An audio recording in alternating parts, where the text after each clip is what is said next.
임대인 참 많이 나오네요. 임대인이 임차인과의 임대차 계약상의 약정에 따라 제3자에게 도급을 주어 임대차 목적물의 시설을 수선한 경우에는 상상이 좀 되시나요? 아저씨가 학생이 들어가려고 했더니 아 이거 뭐 화장실이 이게 고장이 나서 못 들어가잖아요. 그때 아저씨가 그래? 화장실 내가 고쳐줄게 라고 약정을 한 겁니다. 근데 이 아저씨가 뭐 기술자인가? 뭐 돈말 많은 건물주지? 이 아저씨는 사람을 불러야 돼요. 그래서 화장실 고쳐야 돼요. 저 화장실 당신 고칠 줄 안다는데 고치는데 얼마 들어요? 100만 원? 알았어. 내일까지 고쳐놓으세요. 내일 100만 원 드릴게요. 이게 무슨 계약입니까? 세 번째 계약, 도급 계약입니다. 자, 우리는 매매 계약과 임대차 계약을 받고 도급 계약까지 좀 보게 됐습니다. 세 번째 계약, 도급 계약인데요. 자, 한번 물어볼게요, 여러분. 여러분이 집에서 수리할 게 있어서 아저씨를 불렀어. 화장실 수리하는 아저씨인데 오늘 하루 종일 공사하는데. 이게 도급 계약이잖아요. 여러분이 도급인이에요, 수급인이에요? 아까 말했는데 도급인이에요. 일하는 아저씨가 수급인이에요. 자, 그런데 여러분이 이 아저씨가 화장실 고칠 때 옆에서 쭈그리고 앉아서 아저씨 못질을 그렇게 하면 안 되지. 이쪽에다 해야지. 내일 몇 시 출근할 거예요? 내일 몇 시? 너 퇴근 시간 너무 일찍 퇴근하는 거 아닙니까? 이렇게 말합니까? 아니요. 내가 관심 있는 건 화장실의 고쳐짐이에요. 수리. 이 아저씨가 몇 시간이 걸리든 아저씨는 일만 하면 돼요. 자, 이 아저씨는 나의 피용자일까요? 아닐까요? 일반적 의미에서. 이 아저씨는 나에게 종속성이 있을까요? 아닐까요? 없어요. 도급계약은 옆에서 반드시 써놓고 발표하세요. 도급계약, 원칙적 종속성 X. 도급계약은 일을 시키고 알아서 일을 하면 되는 거지 옆에서 몇 시에 나옵니까? 뭐 이러지 않아요. 이해되셨죠? 도급계약은 원칙적 종속성 X입니다. 뭐 예를 들어서 우리 조형물 하나 설치해 주세요. 우리 행사하는데 조형물을 왜 출근 안 합니까? 몇 시에 나와서 하셔야죠. 이렇게 안 해요. 자, 그러면 잘 봐요. 지금 읽은 두 줄 임대차 계약이 숨어 있죠? 이 임대차 계약에서 이 목적물을 수선하는 부분에 관해서는 누가 채무자고 누가 채권자예요? 임대인이 채무자죠. 해주기로 한 거죠. 임차인은 채권자죠. 근데 이 수급인이 시설물을 공사를 하다가 오른쪽 페이지 볼게요. 이러한 수급인의 시설물 수선 공사하던 중 수급인의 과실로 이 아저씨 실수로 아저씨가 이번에는 이제 아주머니가 임대인 합시다. 아주머니랑 학생인데 아주머니가 아저씨를 불렀어요. 그래서 아저씨가 고칩니다.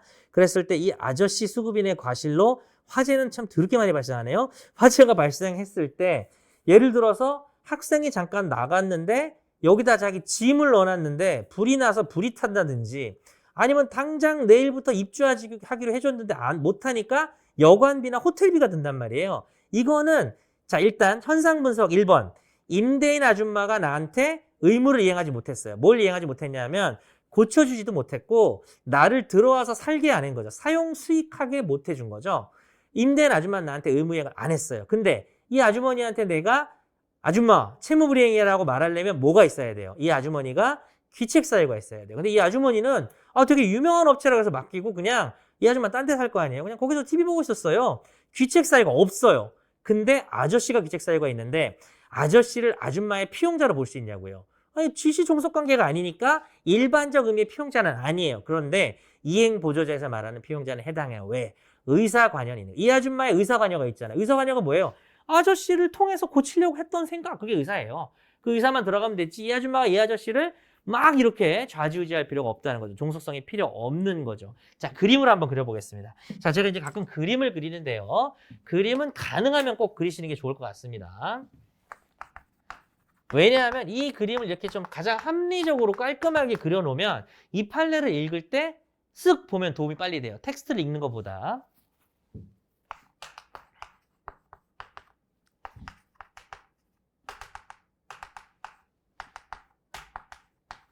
이 아저씨의 과실로 이 학생이 손해를 봤는데 이 아줌마는 두 사람 사이에 도급 계약이 있고 두 사람 사이에서는 임대차 계약이 있는 거죠.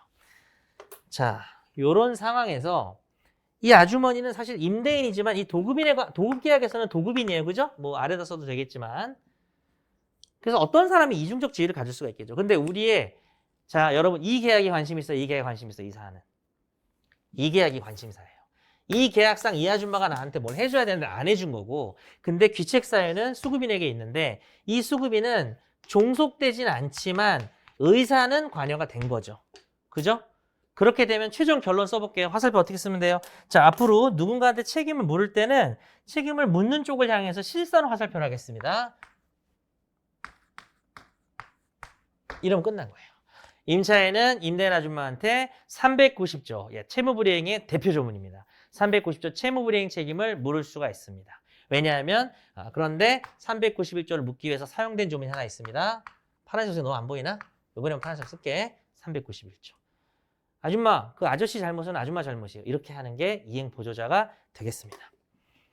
자, 그래서 오른쪽에 계속 읽어볼까요? 수급인의 과실로 화재 발생했을 때 임대인은 391조 때문에 화재 발생의 귀책 사유가 있다 할 것이어서 임대인 아줌마는 사실 귀책 사유가 실제로 없지만 귀책 사유가 있는 거나 마찬가지라는 거죠.